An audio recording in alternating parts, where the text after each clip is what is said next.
It is a shared human experience. A warm welcome to friends, fellow students from around the world. And we are grateful that you could make it again a second week, and we apologize for the delay. The power outage was the cause for anyone who did not hear of that. Before we start, we would like to remind everyone to keep their mics muted unless speaking. And please type in the chat box any thoughts that you might have throughout the meeting. Some elements have been recorded as we have students participating from different time zones. Today we honor the life and work of the Masters of Wisdom and teachers throughout all ages and lands. They continue to help humanity on all planes of our nature, seen and unseen. They set an example and provide a light for humanity. They do this because of our great potential, so that we can work towards our own becoming. Their body of writings and teachings they left for us to study and to weave in ever greater understanding and application of these ancient truths. For we are a part of a chain of sisterhood, brotherhood, and there is no breaking from that chain. This chain runs through the whole of our humanity and nature, whether within a theosophical organization or outside of it. We are one humanity, and our understanding of unity is vital to their work. The work of the great teachers is not for the few, nor for a portion of humanity, but for the self of all beings, human and otherwise. And to know the teachers, we must take up their work as best we can. For all beings are the same in kind and differ only in degree. So let us never underestimate the power of evolution within ourselves and others. After our invocation and talk, the program is organized into 3 parts. Each part has a music section, 2 biographies, and 2 readings. The readings, chants, biographies, and talk are contributed by students of Theosophy from all over the world. We will now have the invocation from Shankara.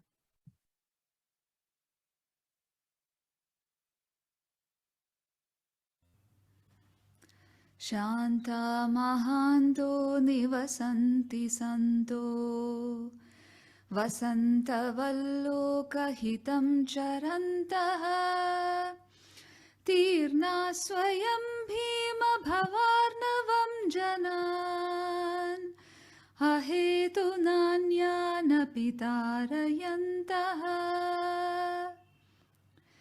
Ayam Swabhava Swata Eva Yatpara Shramapanoda Pravanam Mahatmanam Sudham Shuresha Swayamarka Karkasha Prabhabhidaptam Avadikshitim Kila.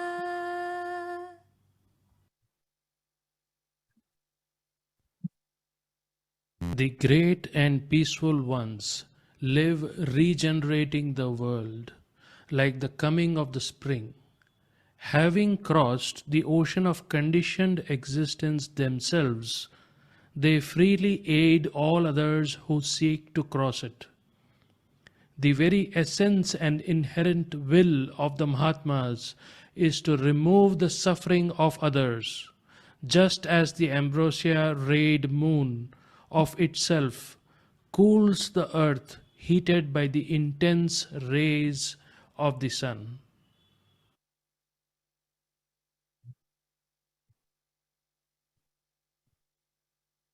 We will have a talk on the gift of gratitude, followed by a short film clip. It is difficult to appreciate the centrality and importance of gratitude in this spiritual quest. We must stretch out to the vantage point of the immortal soul that glimpses the gravity. Humanity is on an immense pilgrimage, one that goes back millions of years. There is a trailhead. There are signposts, campsites, and a destination. We have the sun, the moon, and the stars to help guide us along the way, but the journey is impossible without guides who have walked this way before. It is for them that we owe the most profound gratitude. Their experience of the journey, the maps they provide, warnings of danger, preparatory disciplines, and clear vision of the goal all make it possible for humanity to climb towards its evolutionary destination. Gratitude should come to human beings as naturally as devotion of the child to the mother. The fact that gratitude is in such short supply in the modern world is a sign of the soul sickness we currently labor under. Indigenous peoples understand the importance of gratitude. They appreciate even the smallest of sacrifices made on their behalf by Mother Earth. They have much to teach us about soul etiquette. There is a joy and a lightness for those whose hearts are filled with gratitude. Why is this? Where would we be without parents? What would life be like without friends? Our homes come from the trees and minerals of the earth. Our food comes from the sacrifice of plants and animals that live here with us. Our minds are enriched by our teachers who make it possible to read, speak, write, calculate, and sing. In fact, there's nothing about us that cannot be linked to a source greater than our personal self. Gratitude awakens joy. Gratitude is the recognition that each one of us participates in a vast chain of being, a chain of being so pervasive that it defies description and transcends words.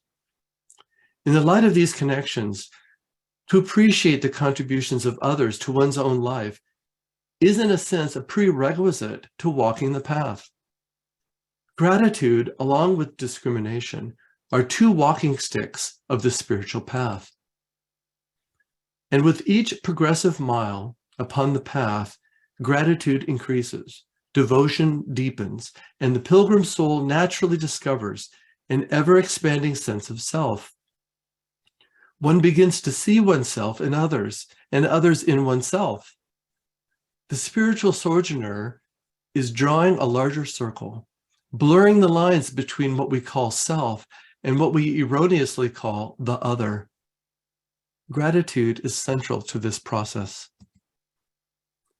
There's another word we use for gratitude, which has lost its luster and is widely misused, and that is love. Gratitude is an expression of love. One of the reasons the heart of gratitude is joyous is because the state of mind signifies a rapport, a union of sorts between self and other. The loathsome mask of separative consciousness has been revealed. How we think of ourselves is critical. Theosophy teaches us all that we are as a result of what we have thought. Our evolving conception of self is central to the alchemy of internal transformation. We are not our names. We are not our bodies. We are not our likes and dislikes. And we are not our selfish desires. We are much, much more than this. Persona means mask. We are immortal souls, and the soul refers to wholeness, completeness, fullness, and connectedness. When we love, we transcend divisions and move a little closer to the no ownership sense of self within.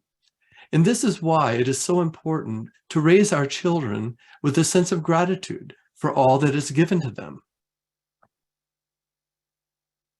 And we can only do this by setting it a good example ourselves. It is with immense love that we are given the teachings concerning walking the path. Shankara reminds us that the great and peaceful ones, having crossed the ocean of embodied existence, freely aid all others who seek to cross it. We all know the sacrifices a parent makes in raising a child, the sleepless nights, the skinned knees, the emotional struggles abound. How much more profound are the sacrifices made on our behalf by our spiritual parents? Members of the Guardian Wall, soldiers in the army of the voice, to borrow the language of the voice of the silence. The analogy of parenthood only gives us a glimpse. The Mahatma letters are very clear on this point. Enormous sacrifices are in order for any real guru to take on a chela. And for this reason, the student must be ready. Preconditions have to be met. Our teachers are essentially those who wait. So they provide us with the steps that lead to this distant goal of universal self-consciousness. If you would know us, study our philosophy. If you would serve us, serve our humanity. This is the invitation. The philosophy of the wisdom tradition of Theosophy is synthetic, universal, impersonal, and both immanent and transcendent. It is both incredibly simple and enormously complex at the same time. But above all, it is transformative. We have the Bhagavad Gita. We have the Sermon on the Mount. We have the Tao Te Ching, the Dhammapada, the Golden Verses, the Golden Rule, the Kabbalah, just to name a few. And in our cycle, we have the Secret Doctrine, the Voice of the Silence, Light on the Path, Letters That Have Helped Me, all shedding much needed light upon life's journey. We have much to be grateful for, much, much more than we can possibly use in a single lifetime. So the burden lies with us and not our teachers. If we have oriented our thought and directed our mind to appreciate what we have been given, we cannot help but feel overwhelmed. It is natural to want to give back, to make a contribution, to stand up and be counted. This mental posture, if sustained, leaves little room for the petty desires of the personal consciousness. Gratitude erodes the coarseness of selfish desire. It dismantles separateness. When we do the math, we cannot fully reciprocate the kindness. There is too much to account. So we pay it forward as best we can, seeking out those who need encouragement, a smile, a hand along the way, knowing full well that our work in this regard are fledgling efforts to say thank you for what we ourselves have been given. And if our heart aches for the pain and suffering of our fellow man, there's no shortage of ways to serve. And service takes a multitude of forms. But for the student of Theosophy, service always includes high ideas, noble ideals, purified motivations. The life-changing ideas of Theosophy are difficult to share if they are not reflected in our conduct. They are best shared not so much by words, but by embodiment. Why do we respect the work of the Mother Teresa's, Mohandas Gandhi's, the Martin Luther Kings of this world? Because they made every effort to embody the very ideas they espouse.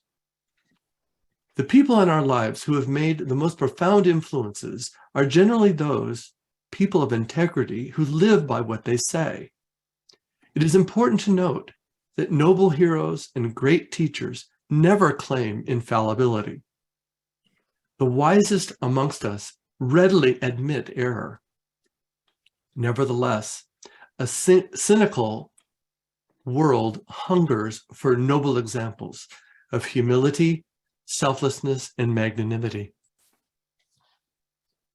The voice of the silence exquisitely states, "So shalt thou be in full accord with all that lives. Bear love to men as though they were thy brother pupils, disciples of one teacher, the sons of one sweet mother." We are on the path together. We can learn from each other. We can gain so much encouragement from each other. We owe a debt of gratitude to our fellow students as well as to our teachers. The good works of our sisters and brothers in the noble theosophical task of making this world a better place should inspire us to do better and to do more. So today we take the time to show our gratitude. Devotion is rooted in gratitude. And if we are wise, we will take the time every day and eventually every moment to be grateful. It should become a way of life, a mental posture of the soul, signs of a life well lived. We should lean into the idea of gratitude. Although it may seem simple, gratitude is the light that leads the teacher to the student to the teacher.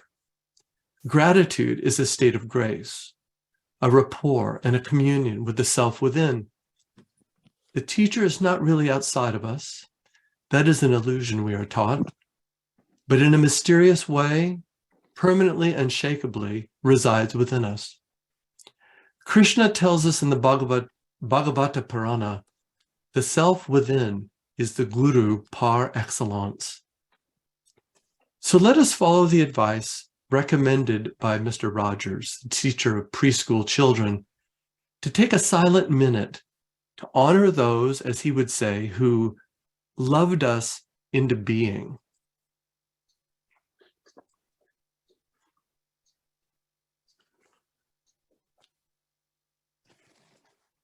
Really don't know. And his death, it's a kind of a supposed death, we'll talk about that later, supposed to be in 1784. So full in the 18th century. He's considered as an adventurer, as an imposter. He was very well introduced in the European high society of the 18th century. There are a lot of contradictory statements about places, times of his life. He traveled across Europe, England, France, Holland, Germany, and other places under different names. In terms of his personality, he had a very brilliant personality. He had a great erudition. He spoke a lot of languages, European languages. He was rich, extravagant, the way he dressed and all that. He was a very talented storyteller. He had an extraordinary memory. He was also an excellent musician, especially playing the violin. And he was also a music composer. There are several pieces from him. He never ate or drank anything which was not prepared at his home. And also some important points, and we'll come back to that. He was an alchemist. He had this reputation of being an alchemist. He could perform some alchemical transmutations of silver into gold, and also to merge small diamonds into big ones, or let's say clear some flaws in some big diamonds. But also we know about this Saint-Germain, that he was a true adept. We have that in the article Chelas and Lechelas. HPD says that he was specifically selected by the Mahatmas. Let's listen to what HPD writes. For centuries, the selection of Chelas has been made in the Himalayan, by the Himalayan Mahatmas themselves, from among the class of natural mystics. The only exceptions have been in the cases of Western men like Flav, Thomas Vaughan, Paracelsus, Pico della Mirandola, Count Saint-Germain, etc., whose temperamental affinity to this celestial science more or less forced the distant adepts to come into personal relations with them and enable them to get such small or large proportions of the whole truth as was possible under their social surroundings. HPD wrote, he was a great man, pupil of ancient and Egyptian hierophants, very proficient in the secret wisdom of the East. So the sign, of course, of the true adept. He also recorded, and this is a significant point, he also recorded the doctrines coming from Rosenkreutz, who had taught orally in figures. HPD refers in the secret doctrine in two places of manuscripts from Saint Germain. He was, in fact, and that's why his personal life is not very well known. He was, in fact, an adept acting in Europe behind the scene. He supervised the mission of Mesmer in Europe as a pioneer of the lodge for the 18th century. In the Theosophical glossary, HPD says about Mesmer, the famous physician who discovered who rediscovered and applied practically what is called the mesmerism or the animal magnetism. He was, donc, Mesmer was an initiated member of the brotherhoods of the Brothers of Light and of Luxor, or at least the Egyptian branch of the latter. It was the Council of Luxor which selected him, that is Mesmer, according to the orders of the Great Brotherhood, to act in the 18th century as their usual pioneer, sent in the last quarter of every century to enlighten a small portion of the Western nations in occult law. It was Saint-Germain who supervised the development of events in this case, and later, Cagliostro was commissioned to help, but having made a series of mistakes, he was recalled. Of these three men, who were at first, that is, Mesmer, Saint-Germain, and Cagliostro, who were at first regarded as quarks, Mesmer is already vindicated. The justification of the others two will follow in the next century. That's what HPD says in the glossary. Mesmer founded, she also says, he founded in 1783 the Order of Universal Harmony, in which presumably only animal magnetism was taught, but in fact, in reality, he expounded the tenets of Hippocrates, the methods of the ancient Asclepiad, the temples of healing, and many other occult doctrines. He was also, Saint-Germain was also involved in the French Revolution. This is what HPD wrote in one of our articles. It is my firm conviction that the French Revolution is due to one adept. It is that mysterious personage, namely the Count of Saint-Germain, who brought about the just outbreak among the poor and put an end to the selfish tyranny of the French kings, the elect and the Lord's anointed. Also, she writes, Count de Saint-Germain, he who before and during the French Revolution puzzled and almost terrified every capital of Europe and some crowned heads. Now about his supposed death in Schleswig in 1784. HPD emits in several places doubts about his death on that date of 1784. We know that the French Revolution started in 1789, so it's a few years later. The so-called death is, in fact, seems to be a disappearance from his very friend, the Prince Karl of Hesse-Kassel House, to whom Saint-Germain left his ciphered manuscript. This is what Master Cage wrote. His only ciphered manuscript remained with his staunch friend and patron, the benevolent German prince, from whose presence he made his last exit home. So as a conclusion, of course, when we think of Saint Germain, we can say that he, in the words of HPB, in the glossary, he was certainly the greatest Oriental adept Europe has seen during the last centuries, but Europe knew him not. Thank you. Thank you. Through the illusion of time and from Europe to America, we now look at the life of Ralph Waldo Emerson. Thank you. If we were to try to sum up in a few words what Ralph Waldo Emerson stood for, what was the thrust and tenor of his life, what was the message he brought to the world, we could do no better than to offer a couple of quotes from Emerson himself.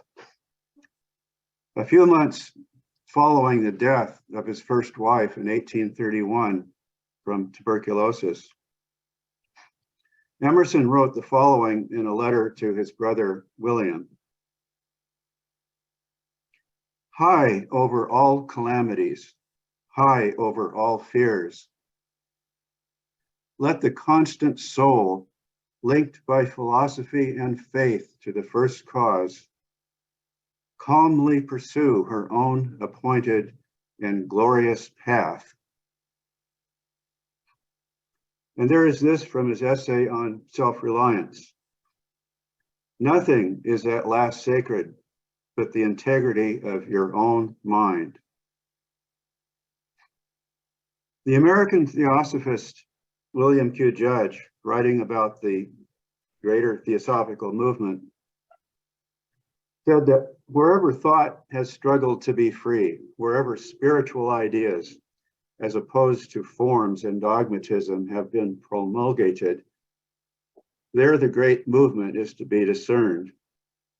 And in the early decades of the 19th century, no one exemplified this more than Ralph Waldo Emerson, along with a constellation of brilliant and independent thinkers known as the New England Transcendentalists, such as Henry David Thoreau, Bronson Alcott, Margaret Fuller, and several others.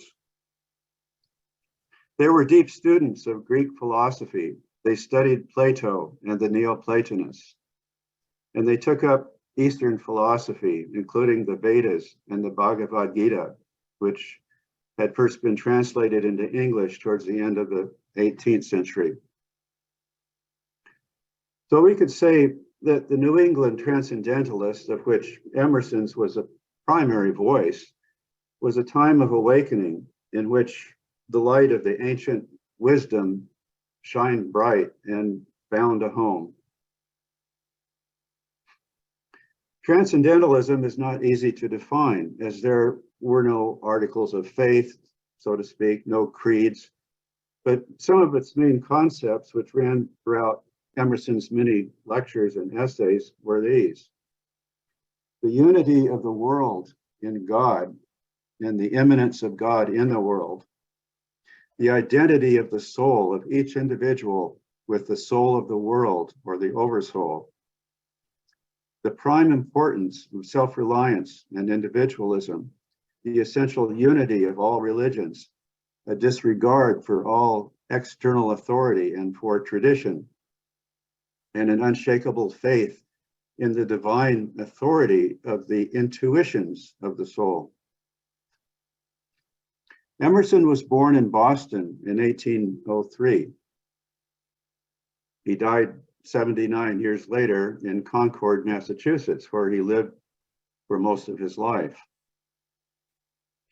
His father was a Unitarian minister and died when Ralph Waldo was 8 years old. And he and his four brothers were raised by his mother and a somewhat eccentric aunt who always stressed the importance of thinking for oneself.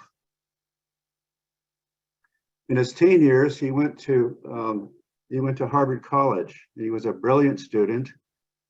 And after that, he took on various teaching jobs, and he entered Harvard Divinity School in 1825. In the ensuing years, he became a junior pastor at Boston Second Church and a chaplain of the state senate.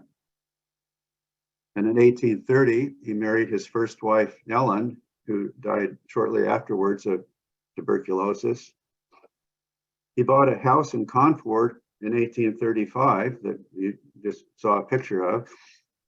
And that same year, he married his second wife, Lydia, with whom he had 4 children. In 1836, Emerson and several of his friends started what became known as the Transcendentalist Club for the purpose of having philosophical discussions along the lines I just spoke of. The New England Transcendentalism had emerged during the 1830s and centered around Boston and Cambridge and Concord. It reflected in many ways a kind of pushing back against Unitarianism, which by the 1820s and 30s had, in the views of many, become stale and settled and uninspired and dogmatic. Emerson delivered an address to the Harvard Divinity School in 1838, in the course of which he pointed out how Christianity, as preached in the Unitarian Church at that time, had become lifeless and uninspiring. He declared that the prevailing teaching suggesting that deity was outside of us and that the only avenue towards redemption was through some outside agency was truly monstrous. And in his words, "That is always best, which gives me to myself. The sublime is excited in me by the great Stoical doctrine, obey thyself. That which shows God in me fortifies me. That which shows God out of me makes me a wart and a wen. There is no longer a necessary reason for my being. Already the long shadows of untimely oblivion creep over me, and I shall decease forever." Emerson was not invited back to speak at Harvard for nearly 30 years, and he pretty much broke his ties with the church in 1839.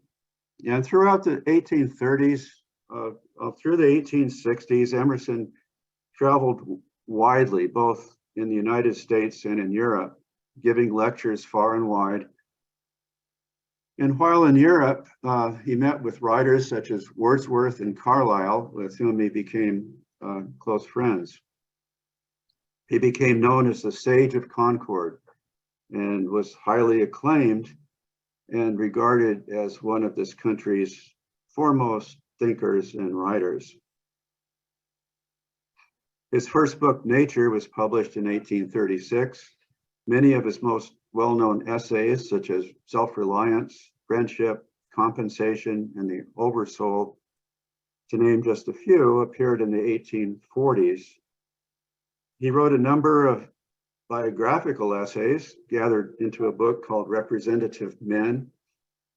And there were some later works, such as English Traits in 1856, which was kind of a travelogue, and he wrote and he published some further collections of essays in ensuing years. And it should be mentioned that Emerson aligned himself wholeheartedly with the abolitionist movement, especially after the passage of the Fugitive Slave Law, which he strenuously protested. Now, in keeping with the theme today of gratitude, I would like to read some passages from one of Emerson's essays. It is called Quotation and Originality. And this was first published in 1875 in what was Emerson's final publication, a collection of essays titled Letters and Social Aims. And when Emerson speaks here of genius, I think we can think of it in terms of the noetic, the higher aspect of mind, in contrast to the psychic. And when he mentions the word piety, I think we can think of it in terms of gratitude, a sense of fealty or devotion to one's ancestors, one's predecessors. So here then is from this essay, quotation and originality. Our debt to tradition through reading and conversation is so massive. Our protest or private edition so rare and insignificant that in a large sense, one would say there is no pure originality. All minds quote, old and new make the warp and woof of every moment. There is no thread that is not a twist of these two strands. By necessity, by proclivity, and by delight, we all quote. All things are in flux. It is inevitable that you are indebted to the past. You are fed and formed by it. The old forest is decomposed for the composition of the new forest.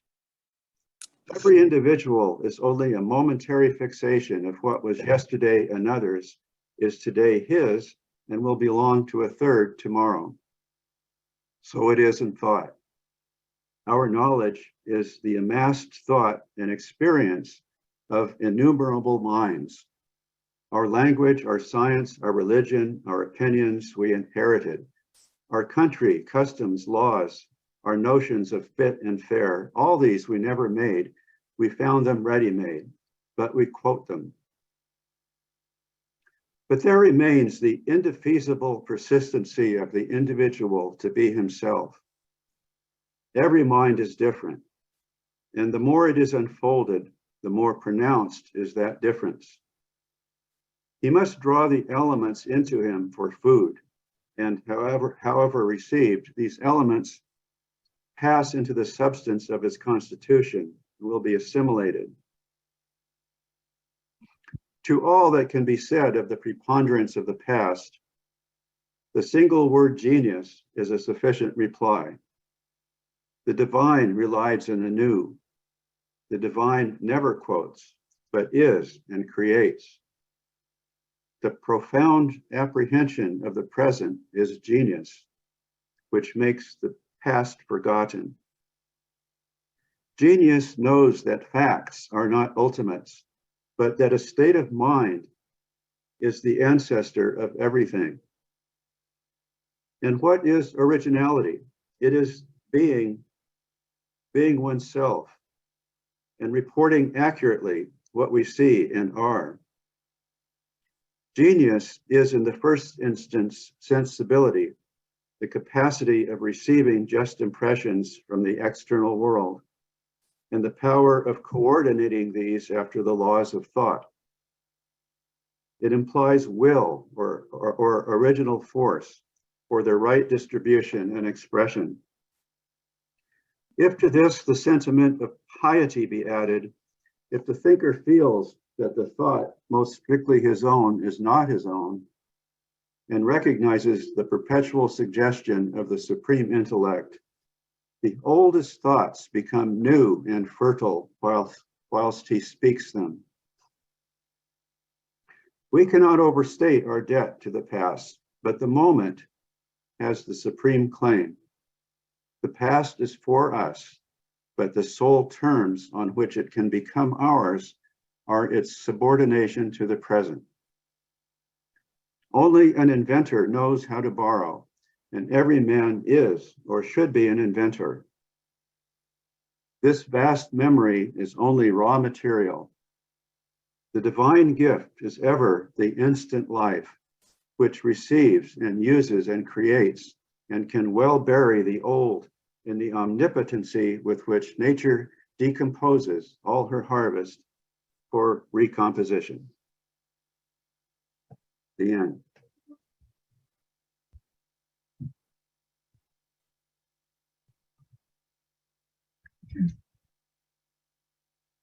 From the writings of Thomas à Kempis, we have The Living Flame. Love is a mighty power, a great and complete good. Love alone lightens every burden and makes the rough places smooth.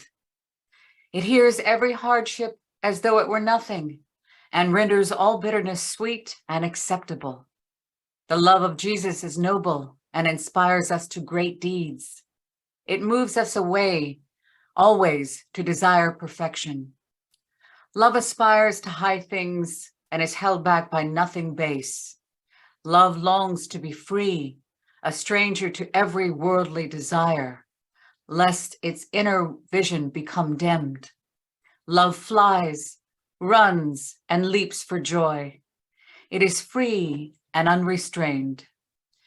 Love gives all for all, resting in one who is highest above all things, from whom every good flows and proceeds. Love is watchful, and whilst resting, never sleeps. Weary, it is never exhausted. Imprisoned, it is never in bonds. Alarmed, it is never afraid. Like a living flame and a burning torch, it surges upward and surely surmounts every obstacle.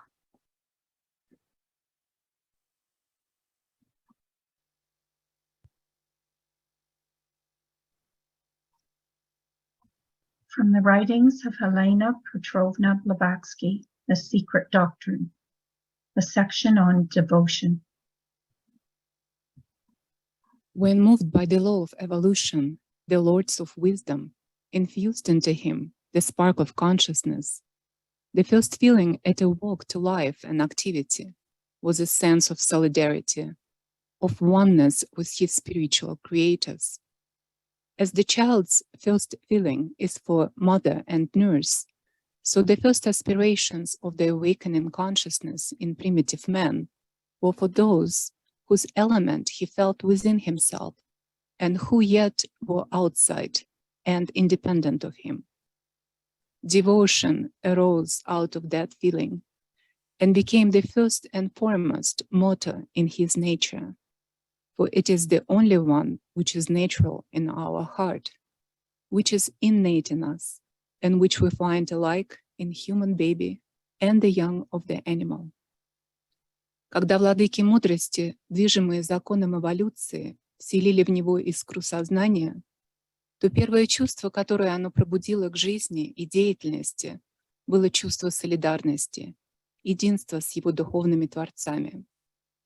Подобно тому, как первое чувство ребенка принадлежит к его матери и кормилице, так и первые устремления пробуждающегося сознания в примитивном человеке были к тем, чей элемент он чувствовал в себе, и кто были, тем не менее, вне его и независимы от него.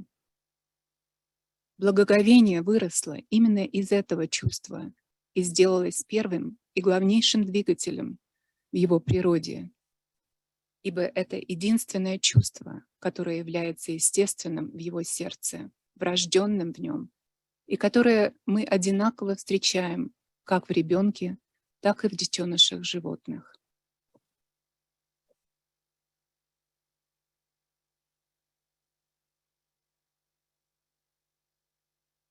We will now have some music from Tommy Emmanuel for those who wait.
Back in time once again, we look at the life of Johann Wolfgang von Goethe.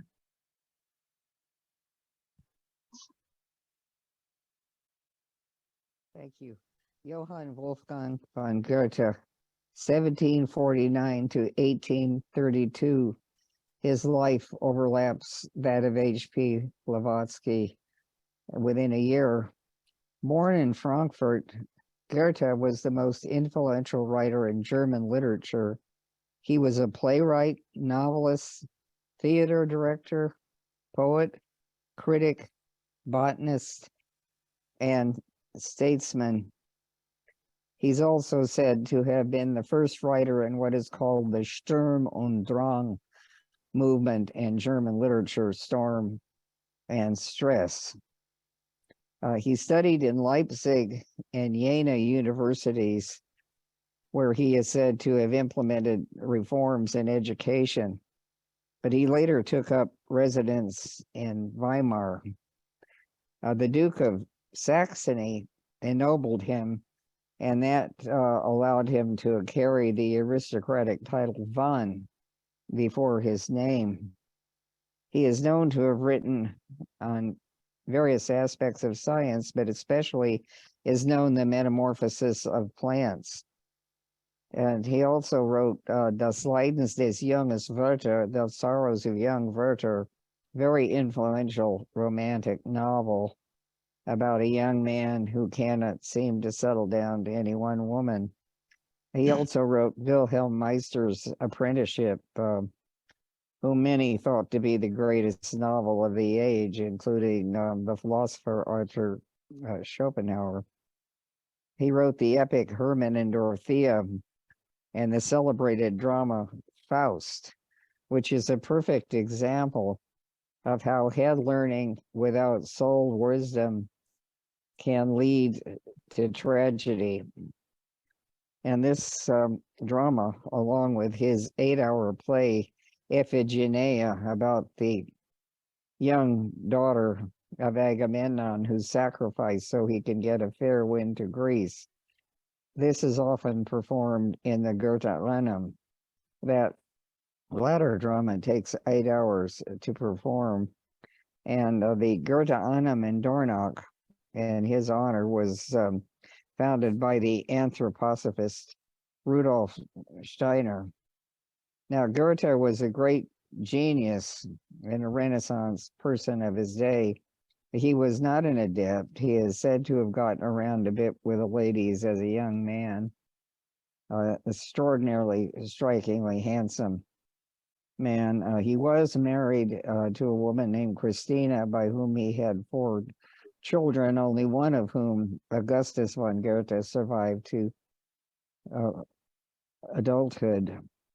He also is said to have had a great love named Charlotta, and there's an autobiographical novel called Lotte in Weimar, The Beloved Returns. Now, religiously, Goethe was a liberal. He described himself as not anti-Christian nor unchristian, but decidedly not Christian. He read the Quran in Arabic. He was a Freemason and wrote frequently of universal brotherhood. He wrote to a friend, "In any case, this business of hatred between nations is a curious thing, but there exists a level at which it wholly disappears, and where one stands above the nations and feels the weal or woe of neighboring peoples as though it were one's own." And now this student would like to read a poem by Goethe in German called The Wanderers Nachtlied. And this poem was sent to music by the great composer Franz Schubert, as well as other musicians also worked with Goethe's poetry. Überall in Gipfeln ist Ruhe, in allen Wipfeln spürst du kaum einen Hauch Die Vögelein schweigen im Walde, Partner balde, ruhest du auch. Over all the peaks there is peace. In all the treetops hear you, hardly a stir. The little birds are silent in the forest. Just wait. Soon you will be at peace, too. This is said to have been a great mystical moment at dusk that Goethe experienced. But also, I recommend those of you who are interested in Goethe to go to Der Erlkönig. You can find it online, The Earl King, which is sung. There are several choices, but I recommend the one sung by baritone Philippe Sky and played by pianist Maria Fuller. And he will sing Der Erlkönig, which is a poem that shows that Goethe clearly understood the nature of elementals and that children can be very involved with them without the knowledge of a parent. So I invite you to listen to that if you would have 4 minutes time and can enjoy some of the great music that this poem was set to by Schubert. And it's said that H.P. Blavatsky herself played this great piece of music, Der Erlkönig, when it was mentioned in a drawing room. She went to the piano and played it. It's very difficult, but of course she excelled at everything she did. So thank you very much for listening, and I hope you will be interested in reading Goethe as well. Thank you. We'll now have the life of Krishna. Namaskar. Today I'll be speaking about Lord Krishna as our divine teacher and his teachings via Bhagavad Gita. Krishna is one of the most widely revered and most popular of all Indian divinities. He is worshipped as the 8th incarnation avatar of Hindu god Vishnu. Krishna became the focus of numerous bhakti, which is devotion, cults, which have over the centuries produced wealth of religious poetry, music, and paintings. The basic sources of Krishna's teachings are in the epic Mahabharata, where he plays a central role. But most important of all are his words that contain in the divine wisdom of India's greatest gift to mankind, the Bhagavad Gita. It is said that the Gita's timeless teachings are what mankind needs during our present Kali Yuga. The word Bhagavat or Bhagavan means God, and Gita means song. So Bhagavad Gita means song of God or the divine song. It is said that Lord Krishna, in the middle of the battlefield of Mahabharata, provided this profound spiritual guidance to his friend Prince Arjuna. Arjuna was quite perplexed by his involvement in this war, which was against his cousins and elders. And at that time, Krishna unveiled to him the inspiring philosophical wisdom, encouraging him to do his duty and also helped him attain self-realization. Numerous commentaries have been written about the Bhagavad Gita by various scholars and saints all over the world.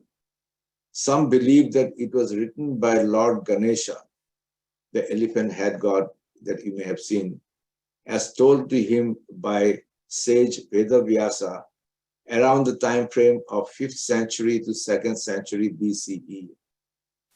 It has 18 chapters and 700 verses, but the words in it are regarded directly emanating from the lips of Lord Krishna. There are many takeaway messages from Krishna in this epic book of Gita. According to his teaching, our Atma, the living entity or the soul, is a non-physical birthless, deathless, endless, infinite being residing in our body temporarily. Upon one's death, the soul separates and is subject to be reborn in another body. But Atma's concept is quite mysterious to most of us. Is Atma both inside our body as well as transcend our body? I think the key idea is not to materialize Atma, which would limit it, and not to forget to contemplate that Atma is closer to us than what we are to ourselves. Krishna says to liberate ourselves from the cycle of rebirth and to attain moksha, all we need to do is live a life in equanimity, perform our dharma, which is duty, karma, action, bhakti, devotion, and yoga, meditation. Whenever we are in any kind of moral dilemma, then we should not dwell on our emotions, rather concentrate on our duties and our dharma, what we need to do. Krishna doesn't state that any one way is the right way, the path to live. He urges us to include and accept multitude ways of life. One does not need to renounce the household lifestyle, but be dedicated to duty and live in equanimity and brotherhood. His teachings in Gita can be well understood by using 5 main topics. Ishvara, which is God, Jiva, the living being, Prakrit, the material nature, Kala, the time, and Karma, the action. Now I will chant sloka number 47, which is in the 2nd chapter of Bhagavad Gita. And in doing so, which mainly focuses on doing our duty without seeking result thereof. The sloka goes like this. Karmani vadhita reste ma phalesu kadachana ma karma phale hetu bhuvate sargasa karmani. Karmani vadhita reste ma phalesu kadachana ma karma phale hetu bhuvate sargasa karmani. Om Shanti Shanti Shanti. The direct translation would be like this. Perform your duty, but do not have any expectation of the fruits. Or you may have control over your duty or your actions, but never consider yourself the cause of the results of your action. So you should not live for the fruits of the action, but neither be attached to the inactions. Krishna is simply stating that be dedicated, be focused, and execute your actions. The fruits will come. All you need to do is trust in Him. Admittedly, this might not be easier to follow for some of us. Not seeing prompt result in our action, we may begin to falter in the trust of His words. So Lord Krishna, in the last chapter 18, sloka number 65, he states to Arjuna, give your mind to me, worship me. Doing so, you will come to me alone. I truly promise you, for you are exceptionally dear to me. And he continued saying, regardless of whether you will win or lose, or even if you die in this war, you'll attain moksha, the liberation from rebirth, because you have performed your duty.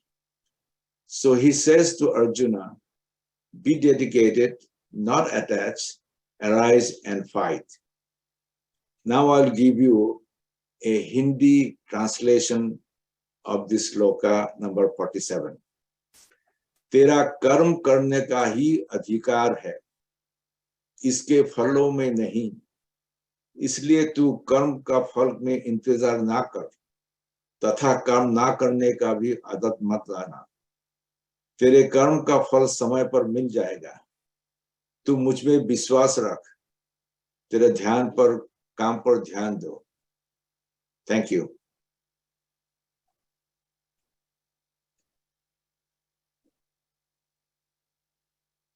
Our next reading is from the writings of William Fawn Judge. It is from a book that he wrote, a book of correspondence that he wrote to students around the world called The Letters That Have Helped Me.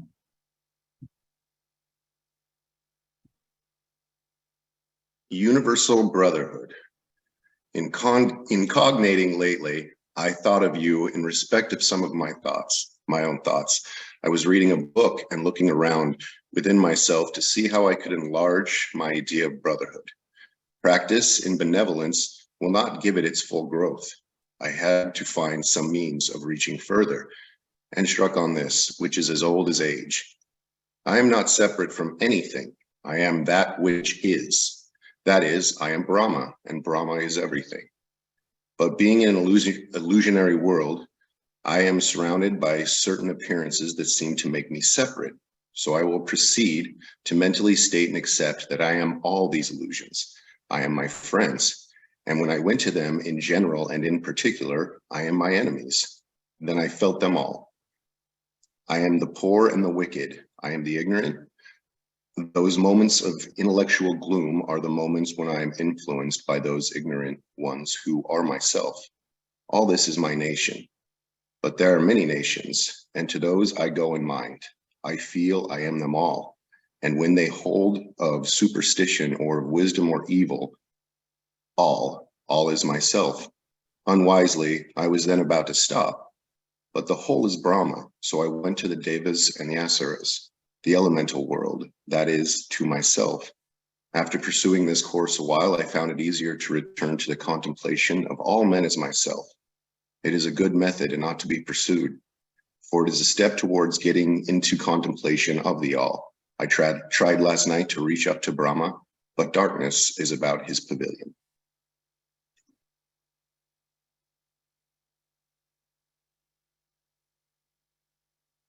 The Law of Love, from the writings of Mahatma Gandhi.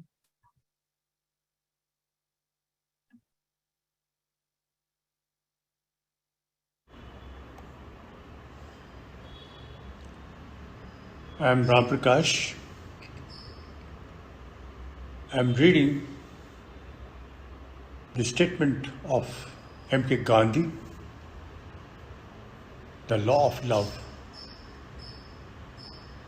Fear and love are contradictory terms.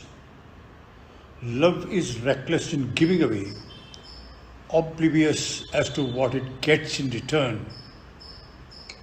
Love wrestles with the world as with itself and ultimately gains a mastery over all other feelings. My daily experience, as of those who are working with me, is that every problem would lend itself to solution if we are determined to make the law of truth and non-violence the law of life. For truth and non-violence are to be faces of the same coin. Whether mankind will consciously follow the law of love, I do not know. But that need not perturb us. The law will work just as the law of gravitation will work whether we accept it or not.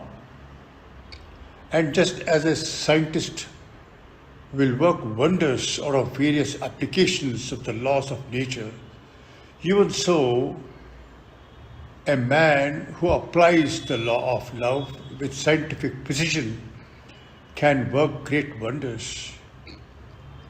For the force of non-violence is infinitely more wonderful and subtle than the forces of nature. Like, for instance, electricity. The man who discovered for us the law of love was a far greater scientist than any of our modern scientists. The more I work at this law, the more I feel the delight in life, the delight in the scheme of the universe. It gives me a peace. It gives me a peace and a meaning of the mysteries of nature that I have no power to describe M.K. Gandhi. The same message of M.K. Gandhi, translated in my native tongue, Kannada, I'm going to read now.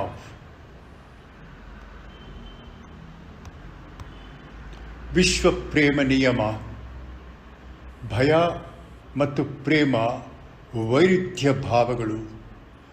ಪ್ರೇಮ ಯಾವ ನಿರ್ಬಂಧವಿಲ್ಲದೆ ಪ್ರತಿಫಲ ಅಪೇಕ್ಷೆ ಕಡೆ ಲಕ್ಷ್ಯ ಕೊಡದೆ ಧಾರಾಳವಾಗಿ ಕೊಡುವುದೊಂದೇ ಅದರ ಲಕ್ಷಣ.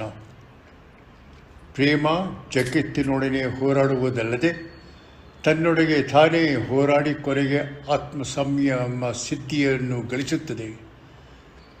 ನನ್ನ ಸ್ವಯಂ ದೈನಂದಿನ ಹಾಗೂ ನನ್ನ ಸಹೋದ್ಯೋಗಿಗಳ ಅನುಭವದ ಪ್ರಕಾರ ಸತ್ಯ ಮತ್ತು ಅಹಿಂಸೆಗಳನ್ನು ಜೀವನದ ನಿಯಮವನ್ನು ಮಾಡಿಕೊಂಡಿದ್ದಲ್ಲಿ ಸಕಲ ಜೀವನದ ಸಮಸ್ಯೆಗಳಿಗೆ ಪರಿಹಾರ ಸಿಗುತ್ತದೆ. ನನಗೆ ಅಹಿಂಸೆ ಮತ್ತು ಸತ್ಯ ಒಂದು ನಾಣ್ಯದ ಎರಡು ಮುಖಗಳು. ವಿಶ್ವಪ್ರೇಮ ನಿಯಮವನ್ನು ಪಾಲಿಸುತ್ತದೆಯೋ ಅಥವಾ ಇಲ್ಲವೋ ನಮಗೆ ತಿಳಿದಿಲ್ಲ. ನಾವು ಅದರ ಚಿಂತೆಗೆ ಒಳಗಾಗುವುದರ ಅಗತ್ಯತೆ ಇಲ್ಲ. ಸತ್ಯ ಮತ್ತು ಅಹಿಂಸೆ ನಿಯಮದಲ್ಲಿ ನಂಬಿಕೆ ಇರಲಿ ಅಥವಾ ಇಲ್ಲದಿರಲಿ, ಗುರುತ್ವಾಕರ್ಷಣ ಶಕ್ತಿ ನಿರಂತರವಾಗಿ ಕಾರ್ಯೋನ್ಮುಖವಾಗಿರುವಂತೆ ಇದು ಸಹ ನಿರಂತರವಾಗಿ ಕಾರ್ಯಾಚರಣೆಯಲ್ಲಿ ಇರುತ್ತದೆ. ವಿಜ್ಞಾನಿಯು ಪ್ರಕೃತಿ ನಿಯಮಗಳ ನಿಯಂತ್ರಣದ ಮೂಲಕ ಅದ್ಭುತ ಕಾರ್ಯಗಳನ್ನು ಮಾಡುವಂತೆ ಮತ್ತೆಷ್ಟು ಸೂಕ್ಷ್ಮತರವಾದ ಅಹಿಂಸೆ ಮತ್ತು ಸತ್ಯ ನಿಯಮಗಳ ವೈಜ್ಞಾನಿಕ ಪ್ರಯೋಗದ ಮೂಲಕ ಇನ್ನೂ ಗುರುತರವಾದ ಪರಿಣಾಮವನ್ನು ಉಂಟು ಮಾಡಬಹುದು. ವಿದ್ಯುತ್ ಶಕ್ತಿಯಂತೆ ಇತರ ಪ್ರಕೃತಿ ಶಕ್ತಿಗಳಿಗಿಂತ ಸತ್ಯ ಮತ್ತು ಅಹಿಂಸೆ ಹೆಚ್ಚಿನ ವಿಸ್ಮಯಕರವೂ ಆಗಿರುತ್ತದೆ. ಪ್ರೇಮ ನಿಯಮವನ್ನು ನಮಗಾಗಿ ಕಂಡುಹಿಡಿದವನು ಆಧುನಿಕ ವಿಜ್ಞಾನಿಗಳಿಗಿಂತ ಅತಿ ಶ್ರೇಷ್ಠನೆಂದು ಹೇಳಬೇಕು. ಅಹಿಂಸೆ ಪ್ರಯೋಗವನ್ನು ಮಾಡಿದ್ದಷ್ಟು ನನಗೆ ಜೀವನದಲ್ಲಿ ಇನ್ನೂ ಹೆಚ್ಚಿನ ಆನಂದವನ್ನು ಉಂಟು ಮಾಡುತ್ತದೆ. ಈ ವಿಶ್ವಕ್ರಮದಲ್ಲಿ ನನಗೆ ಅದರಿಂದ ಶಾಂತ ಭಾವವು ಮೂಡುತ್ತದೆ ಮತ್ತು ವರ್ಣಿಸಲು ಅಸಾಧ್ಯವಾದಂಥ ಪ್ರಕೃತಿ ಗುಹ್ಯ ರೀತಿ ಕ್ರಮಗಳ ಗೂಢಾರ್ಥವು ಅರಿವಿಗೆ ಬರುತ್ತದೆ. M.K. Gandhi. Thank you.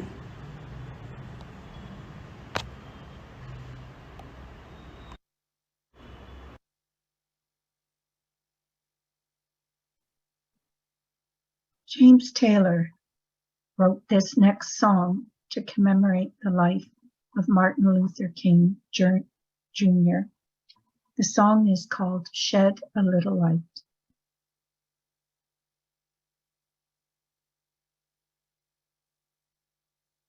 Aristotelian.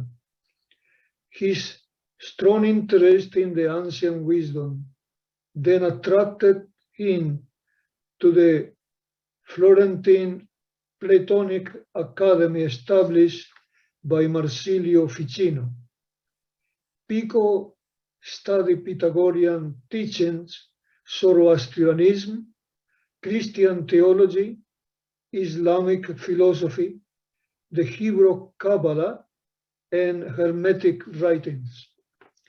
He tried to synthesize the various religious and philosophical teachings into a single, all-embracing system of knowledge. His works earned him the disapproval of the Church and was denounced by the Papal Commission as a heretic. He died at the age of 31 under the mysterious circumstances, suspected by some to be due to arsenic poisoning. In Paul Miller's introduction to the book, he writes, Pico's most remarkable contribution is his notion that the root of man's excellence and dignity lies in the fact that man is the maker of his own nature, man may be what he wishes to be. He makes himself what he chooses. Pico taught that all people strive to become one with God. In his famous manifesto entitled Oration to the Dignity of Man, he wrote, "Let some holy ambition invite our souls, so that dissatisfied with mediocrity, we shall eagerly desire the highest things and shall toil with all our strength to obtain them, since we may, if we wish." Some teachings from Pico. To man, it is granted to have whatever he chooses, to be whatever he wills. You, mankind, maybe give your life whatever form you choose. Do whatever you wish. You have no limitations and cannot in accord with your own free will. You alone can choose the limits of your nature. Let us strive for dignity and glory to obtain the heights. Then let us fill our well-prepared and purified soul with the natural philosophy, so that we may at last perfect her in the knowledge of things divine. Adam, we have given you neither a fixed abode nor form that is yours alone. We gave you no function peculiar to yourself, so that according to your longing and judgment, you may have what abode, what form, and what functions you yourself shall desire. You constrain no limits in accordance with your own free will, shall ordain for yourself the limits of your nature. We have set you at the world's center, that you may, from there, more easily observe whatever is in the world. We have made you neither of heaven nor of earth, neither mortal nor immortal, so that with freedom of choice and with honor, you may fashion yourself in whatever shape you shall prefer. You will have the power to degenerate it into the lower forms of life, which are brutish. You will have the power out of your soul's judgment to be reborn into the higher forms, which are divine. In this last quotation could be in Spanish. No te he dado una forma ni una función específica a ti, Adán. Por tal motivo tú tendrás la forma y la función que desees. La naturaleza de las demás criaturas la he dado de acuerdo a mi deseo. Pero tú no tendrás límites. Tú definirás tus propias limitaciones de acuerdo a tu libre albedrío. Te colocaré en el centro del universo, de manera que sea más fácil dominar todo lo que te rodea. No te he hecho mortal ni inmortal, ni de la tierra ni del cielo, de tal manera que tú podrás transformarte a ti mismo en lo que desees.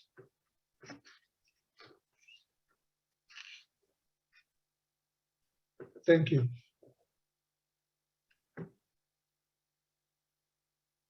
Thank you. Our last biography of this afternoon is the Alexandrian philosopher Hypatia. Hypatia, the celebrated daughter of Theon, was an extraordinary woman and teacher in 4th century Alexandria, Egypt. Alexandria in those days was the leading city in the world for civilization, commerce, learning, and culture. It sat at the crossroads of Greek, Mediterranean, and Eastern scholarship. The city had been home to the largest and most significant ancient library the world has ever known, the Great Library of Alexandria. And it was also home to some of the greatest classical and neoclassical thinkers, where the mystery schools flourished in broad daylight. Hypatia was born into this vibrant intellectual culture around 370 AD. Her father, Theon, was an accomplished mathematician and philosopher in his own right. As an only child, Hypatia showed a deep interest in philosophy and mathematics from a young age. Her father carefully taught her all he knew of astronomy, mathematics, the natural sciences, and theoretical physics. It is written that Hypatia was his most brilliant student. She too became proficient in those subjects and in philosophy, especially Neoplatonism. It is likely she had thoroughly studied Aristotle, the Platonic doctrines in their ancient form, the theurgic doctrines of Iamblichus, and the Aeneids of Plotinus. She actively advanced the Neoplatonic branch of philosophy that follows from Plotinus. Around 400 AD, she succeeded to the chair of philosophy in the Platonic school of Alexandria. Her writings included commentaries on the Arithmetica of Diophantus of Alexandria and on the Conics of Apollonius of Perga. Working jointly with her father, together they wrote commentaries on the arithmetical canon of Ptolemy, edited the existing text of Ptolemy's Almagest, where they improved the algorithms needed for astronomical calculations, and additionally produced a new version of Euclid's Elements. Hypatia understood in a way few mathematicians have that Euclid's work has profound spiritual aspects besides those of geometry. She lectured on mathematics and philosophy, and in particular on Neoplatonism. Her lectures were held in the famous museum, where her eloquence and her profound wisdom, her youth and extraordinary beauty soon attracted great crowds of students and admirers. As a leading intellectual, Hypatia was admitted into the intimate circles of the great Alexandrian families of her day, and numbered among her friends two of the most powerful men of Alexandria, Orestes, the prefect of Alexandria, and Synesius, the bishop of Cyrene. She counseled bishops, governors, and magistrates. Hypatia was self-confident, independent, eloquent, comfortable in any company, and utterly devoted to philosophy. She was considered exceedingly beautiful and chaste. She never married, but remained married to wisdom. Her mastery of the dialectic and her charismatic oratory attracted large numbers of students, so much so that listeners of all religious backgrounds came to hear her speak. Though Hypatia was herself a pagan, she was tolerant of and welcomed students from all religious backgrounds and sects. Like Plotinus, Hypatia insisted upon the absolute oneness of the divine essence. From this radiates the creative principle, the divine mind as a second energy, and yet it is one with the first. In this mind are contained the forms, ideals, or models of all things that exist in the world of sense. From mind, in due order, proceed a lesser divinity, the spirit of nature, or soul of the world, from which all things are developed. In abstract terms, these may be represented as goodness, wisdom, and energy. And this is substantially the same doctrine found in the ancient Upanishads. Plotinus tells us of a superior form of knowing, illumination through intuition. It is possible to become free from the bondage and limitations of time and sense, and to receive from the divine mind direct communication of the truth. This state of mental exaltation was called ecstasy, and involved a withdrawal of the soul from the distractions of external objects to the contemplation of the divine presence, which is immanent within, the fleeing of the spirit to the one and only. Plotinus taught that this may take place at occasional periods and for brief spaces of time, but in the life of the world that is beyond time and sense, it can be permanent. At the same time, amongst these intellectual currents circulating in Alexandria, there was a war taking place for men's minds. Doctrine, power, and politics coalesced. Some of the Christian church doctrines became concretized edicts during Hypatia's short life. Laws were passed such that if one did not follow these edicts, one might be compelled to lose one's inheritance and property. The Christian bishops exercised increasing control over the population, and the local government did little to stop attacks on non-Christians.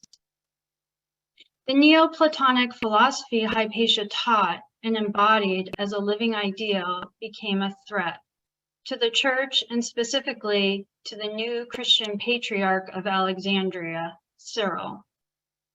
He was an ambitious and ruthless politician who agitated against Hypatia and the pagans. She was a threat because she knew that their claim to exclusiveness in doctrine was false, that their so-called uniqueness of revelation was a pretense, and its regenerative power was an inversion of ancient magic. She could show how all of their tenets were borrowed or stolen from the pagans. In March of 415 AD, Hypatia was brutally murdered in a most public way by a mob of zealots, who felt threatened by her scholarship, by the depth of her scientific and occult knowledge. This event was a major turning point in history and marks the beginning of the decline towards the Dark Ages in Europe. With the death of the martyred daughter of Theon, there remained no possibility for the Neoplatonists to continue their school at Alexandria. During Hypatia's life, her friendship and influence with Orestes, the governor of the city, had assured the Neoplatonists a measure of security and protection against their enemies. With her death, they lost their strongest friend and ally. Hypatia was revered by all who knew her for her erudition, for embodying noble virtues, and for her modest and upright character. But with her death, the great Neoplatonic school in Alexandria came to an end. Some of the remaining philosophers moved to Athens, but their school there in Athens was ultimately closed by order of the Roman Emperor Justinian. With the death of Hypatia and the departure of the Neoplatonists, the reign of wisdom in Alexandria came to a close.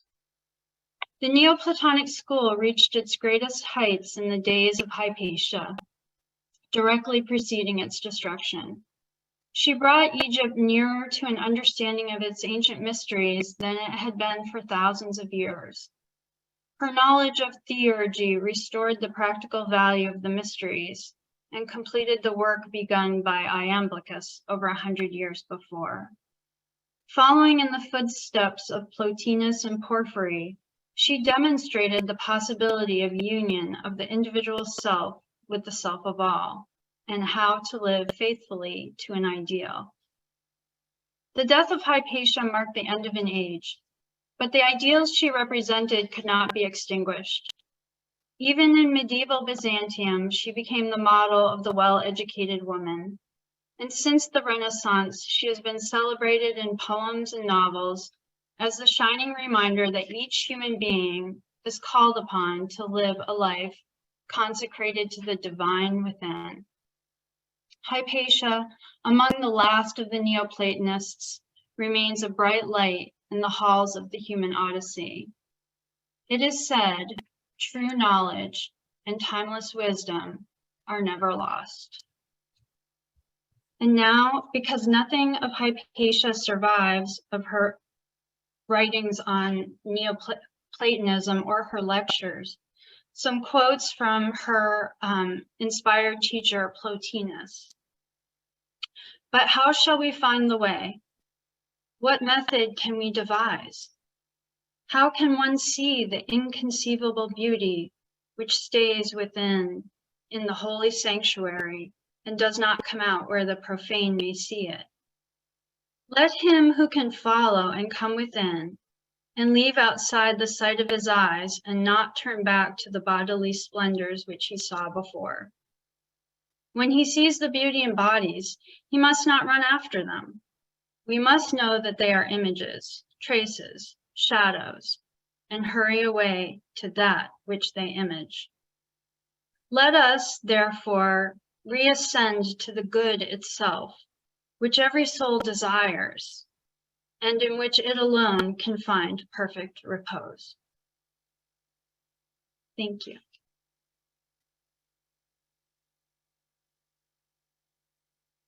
Our next reading is from Kabir. It is called The Guru and the Chela. There is a strange tree which stands without roots and bears fruit without blossoming. It has no branches and no leaves. It is lotus all over. Two birds sing there. One is the Guru and the other the Chela. The Chela chooses the manifold fruits of life and tastes them, and the Guru beholds him in joy. What Kabir says is hard to understand. The bird is beyond seeking, yet is most clearly visible. The formless is in the midst of form. I sing the glory of form.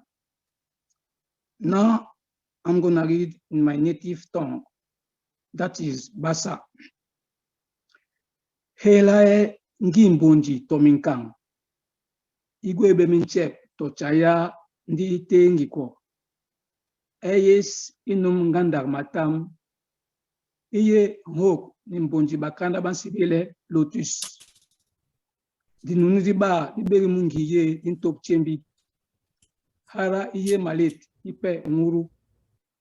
Nguru ansaba bitata mbinkonsi angwes anende.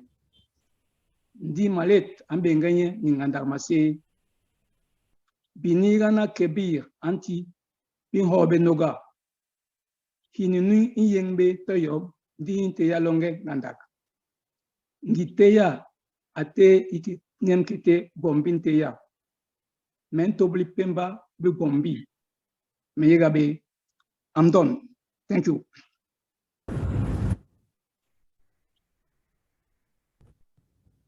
Our final reading for today is from the Mahatma Letters on receptivity. The occult science is not one in which secrets can be communicated of a sudden by a written or even verbal communication. If so, all the brother should have to do would be to publish a handbook of the art, which might be taught in schools as grammar is. It is the common mistake of people that we willingly wrap ourselves and our powers in mystery, that we wish to keep our knowledge to ourselves, and of our own will refuse, wantonly and deliberately, to communicate it. The truth is that till the neophyte attains to the condition necessary for that degree of illumination, to which and for which he is entitled and fitted, most, if not all, of the secrets are incommunicable. The receptivity must be equal to the desire to instruct. The illumination must come from within. Till then, no hocus pocus of incantations or mummery of appliances, no metaphysical lectures or discussions, no self-imposed penance can give it.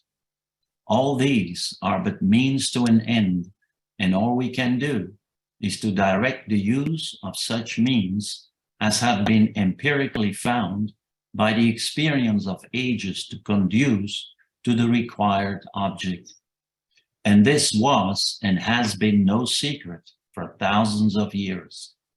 Fasting, meditation, chastity of thought, word, and deed, silence for certain periods of time to enable nature herself to speak to him who comes to her for information, government of the animal passions and impulses, utter unselfishness of intention, the use of certain incense and fumigations for physiological purposes have been published as the means since the days of Plato and Iamblichus in the West, and since the far earlier times of our Indian rishis.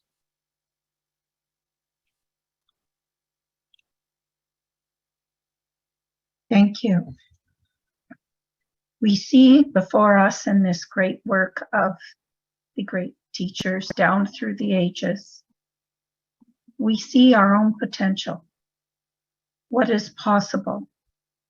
And through cycles of law and reincarnation, a remembering of the self, we take hold of the teachings that have been left to us and make them our own. Emerson said, a poet is someone who holds an idea for us until we can make them our own. And this we must do. So we hope that the words today help us in the cycle ahead, that we give us strength to each one's own becoming and to the possibilities of humanity. It has been wonderful to spend this time with everyone, to focus our thoughts, to inspire our efforts, to lift up matter to whatever degree we can, to aid humanity and nature, to alleviate suffering and evolve the heart and mind. The words of the teachers share with us must be made our own through contemplation and action. When we take the wisdom given and practice it on all three planes of human life, we will find their wisdom was within us all along, and we will have a truer realization of the self. We invite you to check out the classes, events, and resources available worldwide on Theosophy and at the Universal Theosophy website. And please share this recording with friends and family, and invite them to visit the events page as well. So again, thank you for all students, and thank you for your participation, and to the wonderful speakers and research that was done to make this possible. Thank you.